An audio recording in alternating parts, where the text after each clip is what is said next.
উনি রাজনীতিতে জড়িত, ওনার ফ্যামিলি তো কেউ রাজনীতিতে যায় না, ওই শুধু ওর 2 ভাই 3 ভাই কোনো রাজনীতিতে নাই, ওই রাজনীতিতে উনার ইচ্ছা রাজনীতিতে আসতে।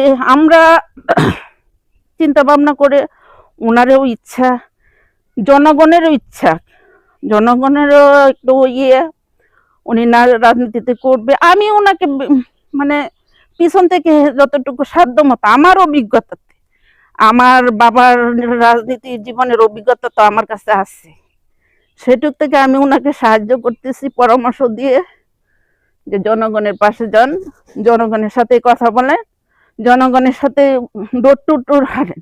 জনগণ যদি দেয়, জনগণের রায় আমরা চাচ্ছি, আমরা কোনো জোরপূর্বক কোনো কিছু করবো না, জনগণের সাথে যাব। জনগণ ইনশাল্লাহ আমরা আশা করি জনগণ আমাদেরকে সাড়া দিবে। আমাদের যতটুকু ইচ্ছা, যতটুকু চেষ্টা, আমার জনগণের কাছে যাব, জনগণের যদি আমাদেরকে রায় দেয় আমরা ইনশাল্লাহ উঠে আসব।